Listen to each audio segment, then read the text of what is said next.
안식년을 했는데 그때 이성철 목사님 교회 가서 그때 집회를 했었어요. 근데 그때 젊은 목사들이 무슨 호텔에서 모이고 있었어요. 목회자 학교인가 하는 모임이 있었습니다. 그때 제 학교 교수 출신인 김영복 목사가 거기 좌장인 것 같더라고요. 그래서 한나절 와서 얘기를 해달라고 그래서 갔는데, 목사님 책은 다 읽었으니까 강의는 하지 마시고 질문만 듣고 대답하자고. 그래서 젊은 목사님들하고 한나절 얘기를 했는데 굉장히 좋았어요. 제가 갑자기 생각나는 게 있는데, 그때 이제 김 목사님 저에게 뭐라고 얘기를 했냐면, 목사님은 한국에서 사역하시면서 뭐 두루두루 큰 교회 목사님들하고도 친하잖아요. 저한테 그렇게 얘기하시더라고요. 근데 그게 제가 조금 감정이 좀 상했어요. 그 말을 듣고. 그래서 뭐라고 얘기를 했냐면, 한국 교회가 갱신하는데 대형 교회가 갱신되지 않으면 무슨 희망이 있습니까? 멋있잖아요. 그럼 아무 얘기도 못 하더라고요. 맞는 말이잖아요. 그때 2010년도였어요. 그리고 지금 2023년도인데 제가 학교에서도 이렇게 소명을 받고 인성을 걸고 한국 학교에 가서 내 모교를 한번 정말 기독교 대학다운 기독교 대학을 한번 세워봐야 되겠다라고 하는 그런 꿈을 가지고 사역을 했었고, 그리고 이제 2005년도에 처음으로 이 새벽교 모델을 제가 출간했는데 10만 부 이상 팔렸습니다. 그러니까 뭐 사실 우리 같은 이 민초가 이렇게 사역하는 것으로 봐서는 감당할 수 없는 그런 엄청난 그런 반향을 한국 교회가 받게 되었는데, 그러면서 여기저기 뭐 다니면서 세미나도 하고 또 집회도 하고 이제 그렇게 시간을 보냈었는데, 제 마음 가운데 어떻게 한국 교회가 뭐 다 그런 얘기 하려고 하는 건 아닙니다만은 구조적으로 좀 변화해야 될 게 많고, 뭔가 구조를 바꾸는 일에 좀 공헌해 봤으면 좋겠다라고 하는 생각이 들었어요. 제가 지금에 와서 생각해 볼 때 그 김 목사님이 2010년도에 했던 그 얘기가 그 일리가 있는 말이다. 지금 물어봤으면 그렇게 얘기했을 것 같아요, 제가 생각하기에. 근데 그것은 뭐냐면, 구조를 바꾸는 일이 정말 힘들더라고요. 제가 그렇게 15년, 20년 동안 애써 놨던 것이 사람이 바뀌고 나니까 전혀 노력한 것이 아무런 효과가 없는 그런 현실을 제가 보거든요. 근데 이제 가장 보람을 느끼는 것은 제가 은퇴한 다음에 사실 이 서번트 목회 운동이 바닥에서 하는 그런 운동인데, 지금은 제 그 생애 사역 가운데 가장 보람된 그런 사역을 하고 있다고 생각을 합니다. 뭐 백수가 과로사 한다고 누가 월급 주고 일하는 건 없지만, 그래도 제가 좋아서 하는 그 일만 하고 있거든요. 그리고 정말 오늘 이 모임도 귀한 것은 뭐냐면, 이거 뭐 모두 관계 때문에 오는 사람도 있긴 있겠지만, 그러나 중요한 것은 뭔가 길을 찾는 사람들이 정말 목회하면서 길을 찾는 사람들이 모여서 어떻게 하면 좀 교회다운 교회를 세워볼까라고 하는 그런 생각을 가지고 모였다고 하는 의미에서 오늘 이 모임은 대단히 의미가 있고, 어제 그 하루를 보내면서도 또 저녁에 또 집회를 참석하면서도 제 마음 가운데 그런 확증이 세워졌어요. 앞으로 더욱더 하나님의 문을 여시는 동안에는 그러한 현장을 찾아가서 같이 보고 배우고 같이 나누는 그 일을 해야 되겠다고 하는 그런 생각을 하게 되었습니다.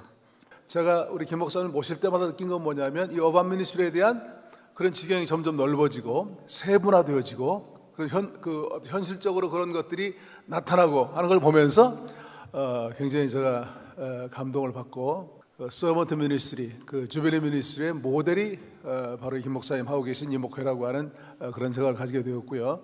또 이번 기회에 뭐 오랫동안 1년 동안 저희들이 함께 기도하면서 이 모임을 준비했는데, 정말 제가 기도하면서 느끼는 것은 뭐냐면, 하나님이 짜 맞춘 것처럼 이렇게 주제 강연도 그렇고 사역 얘기하시는 분도 그렇고, 정말 우리가 그 심도 있게 이걸 들여다보고 그걸 배우고 또 나누고 목회에 적응한다고 한다면 어떤 미래 목회 방향성을 찾을 수 있는 중요한 모임이 되겠다라고 하는 그런 마음 가운데 확신을 갖게 되었습니다. 우리가 잘 아는 것처럼 희년은 해방의 해입니다. 모든 노예가 해방을 얻고 모든 소유가 원주민에게로 되돌려지며, 희년은 해방의 해이고 한국 서번트 리더십 훈련원의 희년사역, 이것은 영성을 바탕으로 우리 주변에 있는 소외자들, 이들을 각 영역에서 인간이 인간답게 사는 삶의 질에 심각한 영향을 미치는 분야를 지속적으로 관심하고 개선하기 위해서 노력하는 겁니다. 그렇기 때문에 굉장히 브로드해요, 저희들이 관심하는 것은. 그러나 정말 이 시대에 사람이 사람답게 살지 못하게 하는 그런 여러 구조에 대한 것들, 또 그런 사람에 대한 것들, 이런 것들을 발굴해서 어떻게 하면 좀 더 나은 삶을 살 수 있도록 인도할까라고 하는 것을 기독교의 관점에서 그렇게 지향해 나가는 것이 저희들의 목표라고 말씀을 드릴 수가 있겠습니다. 또 제 이 다음에 발제하실 우리 이정아 사모님은 사실은 워리어예요, 워리어. 아주 사역의 전사입니다. 참 그 남자들도 감히 따를 수 없을 만큼 그렇게 자기의 어떤 분명한 소명을 위해서 인생을 걸고 사역하는 그 사역의 현장. 새벽교회 새벽교회 젊은 아이들 사역이 굿 셰퍼드 미니스트리거든요. 굿 셰퍼드 미니스트리가 바브라 모어라고 하는 여자하고 시타, 이 사람들이 조그마한 미션 그룹, 우리로 말하면 속회를 만들고, 거기서 그 사람들이 공유한 게 뭐냐면 길거리의 소년들을 위해서 우리가 사역하자. 그 새벽의 뒤편에 시타 센터라고 그래가지고 아마 미국 전국에서 가장 유수한 그런 청소년 에듀케이션 프로그램이 세워질 정도로 마치 적은 겨자씨가 심겨서 거기서 싹이 나고 큰 나무가 되고 많은 새들이 와서 기다리는 것처럼 엄청난 사역을 그렇게 하는 걸 볼 수가 있어요. 이 새벽교회는 모든 사역을 소명받은 소그룹에 의해서 시작이 돼요. 그러니까 모든 사역이 지금 50여 가지 사역이 있는데 어떤 사람이 어떤 특별한 사역에 대해서 소명을 가졌어요. 노숙인 사역에 대해서 소명을 가졌어요. 그러면 교회에서 너와 비전을 같이 할 동역자 한 사람만 찾아라. 그래서 2사람 이상이 되면 그 사역을 해보라고 그래요. 그런데 고든 코스비 말씀이 70년의 그 처치 오브 세이브의 역사 가운데 성공한 사역보다는 실패한 사역이 훨씬 많대요. 그러나 오늘 이러한 모양을 갖추게 된 것은 누군가 소명을 받은 사람들이 그 소명을 위해서 일생을 걸 때 오늘 이런 사역이 이루어졌다고 하는 얘기는, 우리가 여러 가지 어려운 상황 가운데 이민 목회를 하고 당신 목회를 하지만 우리에게 주는 그런 통찰력 있는 그런 말씀이라고 생각을 해요. 어렵지만, 어려우면, 교연이 없으면 목사님하고 사모님으로라도 시작할 수가 있어요. 그렇게 해서 생각하게 될 때 역동적인 할 수가 있는데, 이 사모님은 길거리 소년에 대한 그런 소명을 가지고 계셨고, 또 목사님도 야학을 하면서 그렇게 그런 소명을 가지고 의과대학을 나온 사람이 그걸 포기하고 신학교에 가고 결혼해서 그런 생각을 하고 계신데, 제가 한국에 나오는 그 국제 컨퍼런스 때 그 새벽교회 그 스피커들을 모시고 이 교회를 꼭 가서 보면 우리보다 훨씬 잘한다, 그렇게 얘기를 해요. 제가 생각하는 것은 신학에서 가장 중요한 것은 컨텍스츄얼라이제이션, 상황화, 자기화라고 생각해요. 여기서 아무리 많은 좋은 얘기를 들어도 듣고 끝나면 의미가 없잖아요. 여기서 들은 얘기를 한 가지라도 두 가지라도 실제적으로 여러분의 상황 가운데 적용할 수 있는 적용점을 찾는다고 한다면 컨퍼런스를 하는 그런 보람이 있을 것이라고 생각을 합니다. 제가 회심을 경험한 것은 1976년도 3월 21일 원주에서 군대 생활할 때였습니다. 처음으로 인격적으로 예수님과 만나는 경험을 했어요. 그리고 제 인생이 영적으로 전환되어지는 그런 경험을 했습니다. 그리고 그 김영태 목사님이라고 대전 성산수도원에 그 강사가 계신데, 그분이 교회 바로 앞에 태장 장로교회 유소림 목사님 교회 오셔서 사명자 집회했어요. 그 아들은 지금 한동대학 교수로 있다는 그 유장춘 교수인데, 거기서 제가 성경 세례도 받고, 그리고 신앙생활 열심히 하니까 군복이 저를 가난동군학교에 일군 사령부 산하 하사관들 가운데 문제 하사관들을 정신교육시키는 프로그램이 있었어요. 거기에 제가 파송을 받아가지고 한 달 동안 가난동군학교 4기를 공부했습니다. 그것이 소명이 되어서 제가 신학교를 군대 제대하고 가게 되었습니다. 저희 아버지는 저를 특별한 목적을 가지고 어릴 때부터 키우셨거든요. 회심한 다음에 편지를 보냈어요, 아버지한테. 전도할 겸 제가 이렇게 방황하는 인생을 살았는데 이제 정리하고 정말 똑바로 인생을 살아보겠습니다. 편지했더니 우리 아버님이 답장하셨어요. 정말 잘했다. 부모는 자식 사람 됐다는 얘기 듣는 게 제일 참 보람된 일인데 네가 그렇게 마음 잡고 인생을 새롭게 산다고 하니 너무 고맙다. 그러면서 열심히 정진해서 인류를 위해서, 또 우리 아버지는 남북 통일을 꼭 안 빼먹고 얘기를 해서 남북 통일을 위해서 헌신하는 그런 인자가 되라, 그렇게 우리 아버님이 말씀하셨어요. 정작 그런데 제가 그 군대 제대하고 신학교 간다고 했을 때 제일 반대한 분이 제 아버님이셨어요. 제 아버님이 막 대노하셨어요. 그러면서 너는 광신자라고. 내가 노타리 클럽 평생 했는데 거기 제일 많이 나오는 게 장로들이다. 내가 지난 30년 동안 장로들을 매주 만나는데 예수 믿는 놈들이 말만 이쁘게 하지 욕심 제일 많은 게 예수 믿는 놈들이다. 너보다 잘 믿는 사람들이 그렇게 믿는다. 너처럼 믿는 건 광신자다. 그렇게 말씀하셨어요. 이제 그래도 자식이 이제 목사가 되겠다고 그러니까 감리교 찾아 나가서 교회도 다니시고, 제가 목사 안수 받을 때 오클라호마주에서 제가 처음으로 안수 받은 한국 사람인데 안수 받을 때 오셨어요. 오셔가지고 저희 아버님 저한테 뭐라고 말씀하셨냐면, 네가 이왕 목사가 됐으니 목사가 되려면 저희 아버지는 평생을 제야에서 농촌운동 하시던 분이세요. 굉장히 레디컬한 분이셨어요. 평생을 소외자들 위해서 사시고 뭐 비장 장기 수술 도우시고 그런 일에 평생을 보내셨어요. 뭐 옥중 수발하는 그런 일 하시고 그리고 그 광주 사태 이후에도 그냥 다니시면서 그냥 무지하게 센 발언만 해요. 전두환이 같은 그런 악당이 민주주의를 얘기하는 거 보면 민주주의가 참 좋은 제도인 것만은 분명하다고. 민주주의가 영국 같은 그런 잘 사는 나라에서도 그 600년 걸려서 민주주의를 만들었는데 그 이식에서 우리 좋은 제도를 우리에게 옮기는데도 60년, 70년 걸릴 텐데 정신 안 차리면 100년, 200년 걸릴지도 모른다. 그러면서 농사 짓는 사람이 의식화돼 가지고 그렇게 사시던 분이거든요. 근데 그 아들이 목사 된다고 얘기했을 때 뭐라고 말씀하시냐면, 내가 농촌 운동할 때 같이 농촌 운동하던 사람 가운데 김저 용지의 안경훈이라고 하는 목사가 있는데 그 사람 보고 굉장히 기독교에 대해서 감명을 받은 적이 있다. 그것은 그이가 농부들하고 같이 농촌 목회를 하는데 농부들하고 똑같이 살더라. 굉장히 감동이 됐다. 너도 목사가 되려면 안경훈이 같은 목사가 되라. 그렇게 말씀하셨어요. 제가 미국에 와서 첫 번 교회를 개척했는데 그 미군 부대 주변에 있는 국제교류하는 분들하고 학교에 있는 몇 명 학생들을 중심으로 목회했는데 3년 반 동안 제일 많이 나올 때 19명 나왔어요. 배상일 목사님 부흥할 때 19명 나왔는데 3명, 4명, 5명 중간에 또 문을 닫기도 하고 이제 그랬었는데 이 사람들이 월급을 줄 줄 몰라요. 저도 학교에서 일하고 제 아내도 학교에서 뭐 그릇도 닦고 이렇게 일하고 학비는 풀 튜션을 받았어요. 그러니까 목회하는데 월급은 못 받고 일은 둘이 같이 하고 공부하고 그러면서 그게 가능하더라고요.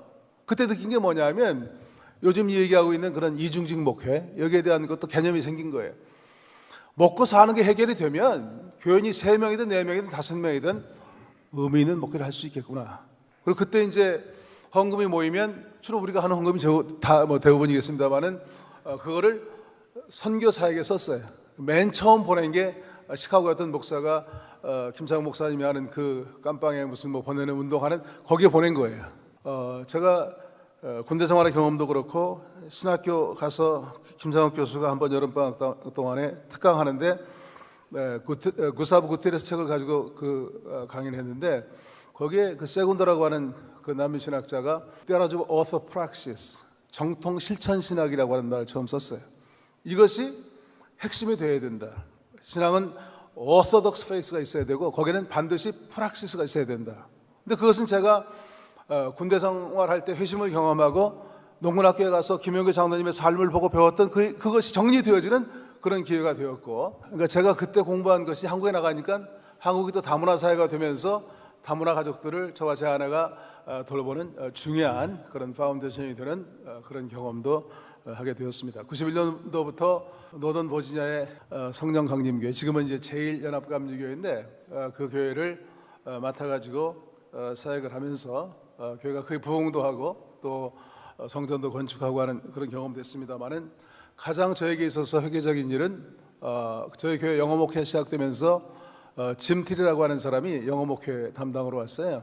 스텝라고 하는 Strategy to Elevate People이라고 하는 달라스 헤드쿼터를 둔 이너세리 미니스트리 헤드인데, 백인인데 흑인 동네에서 그것도 하우징 프로젝트에서, 하우징 프로젝트는 어포더블 하우징도 아니고 공짜로 사는 집이 하우징 프로젝트거든요. 얼마나 험해요. 거기 초등학교 사무실이 있어요. 그러니까 온갖 도심지 문제들이 다 있는 그곳에서 디렉터를 하면서 저희 교회에 와서 영어 목회를 했습니다. 그분이 정말 우리가 꼭 배워야 될 이상적인 교회가 있다. 그리고 저를 데리고 간 곳이 세이버교회였어요. 그 교회도 아니죠. 카페지. 파라사우스라고 하는 카페 저를 데리고 가서 그 교회를 보여주었는데, 제가 정말 충격을 받았어요. 우리 김 목사님이랑 우리 젊은 목사님들도 2002년도, 2003년도 그때 그곳에 가서 감미준, 우리 40대인데 감육의 미래를 준비하는 모임, 그래가지고 거기서 컨퍼런스 하고 그랬습니다만은, 제가 그 고든 코스비와 세이버교회 목회를 보면서 정말 제가 평생을 그렇게 추구했던 이상적인 목회를 나는 교회만 개척하고 눈앞에 보이는 사역 때문에 얽매여가지고 그냥 스트라이킹 하고 있는 그때 그걸 하고 있는 사람이 있더라고요. 그때부터 매주 화요일간 10년 동안 그 교회를 다니면서 서번트 리더십 스쿨이라고 하는 기관이 있거든요. 그 기관은 교회 어떤 그 교육기관인데, 성서, 공동체, 서번트 리더십, 소명, 그 다음에 기도와 영성, 그 다음에 소외자들과 함께하는 삶, 6가지 에리아예요. 우리 감리교인들이 민스 오브 그레이스를 얘기하는 것처럼 이 세이버교회는 6가지 에리아의 과정들을 준비하고 교인들을 지속적으로 훈련시키는 거예요. 그런 일들을 해오는데, 제가 10년 동안 그곳에 가서 공부를 하고, 또 그 다음에 제 목회사에게 적용하다가 2004년도에 협성대학교 청병을 받고 귀국을 하게 되었습니다. 귀국하면서도 꿈이, 물론 학교를 위해서 일하는 것도 있습니다만은, 어떻게 하든 이 모델을 한국교회 미래목회 대화 모델을 세워야 되겠다라고 하는 생각을 가지고 그 사역을 시작을 하게 되었습니다. 고든 코스비 클래스를 처음 제가 들어갔는데, 서번 리더십, 위대한 스승이 앞에 계신 거잖아요. 무슨 말씀을 하든 내가 잘 듣겠다 생각을 하고 열심히 들을 준비를 하고 갔는데, 이분이 별 말씀을 안 하세요. 매일 숙제만 내줘. 그리고 숙제를 꼭 써오게 해요. 영어도 안 되는데. 그럼 매주 가면은 해온 숙제를 12명 이상은 안 받거든요. 12명이 읽고 나면 끝나. 근데 첫 번째 숙제가 뭐였냐면 영적 자서전을 써보라는 거야.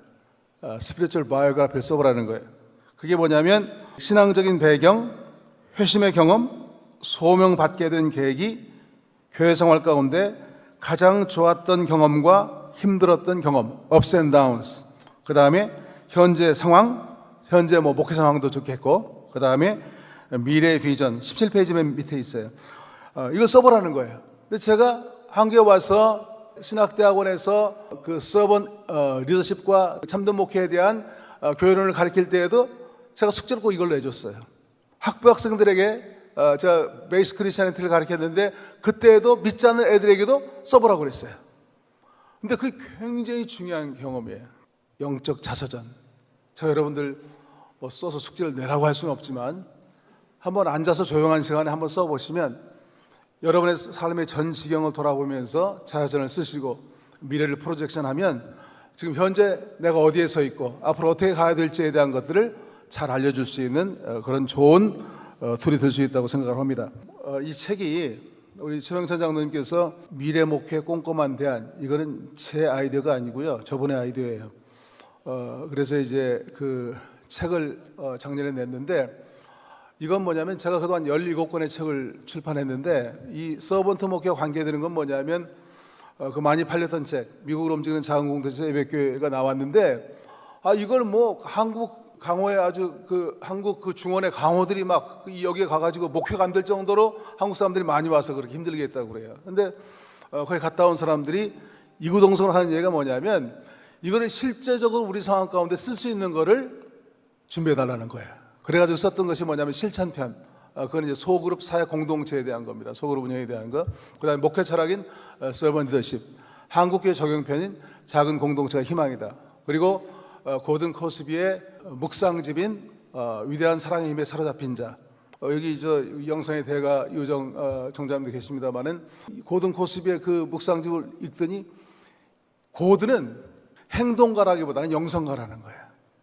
깊은 영성이 파운데이션이 돼서 그 영성이 흘러 넘쳐서 사역으로 나타난다는 거예요.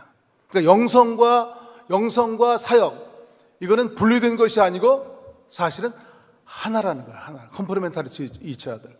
이렇게 새벽교를 방문하면 그 고든이 살아있을 때는 눈타임 프레어 미팅이 있어요. 그 점심시간에 기도 모임을 하고 끝난 다음에 그 파라사에 가가지고 샌드위치 하나씩 먹으면서 라운드 테이블 디스커션을 해요. 자기 사역에 있어서 가장 큰 도전은 뭐냐면 자기가 직접 사역에 참여하고 기도하는 시간보다 사역에 대해서 얘기하고 다니는 시간이 많아지는 것이 가장 큰 도전이라는 거예요. 근데 고든은 그렇게 인생을 산 것을 볼 수가 있어요.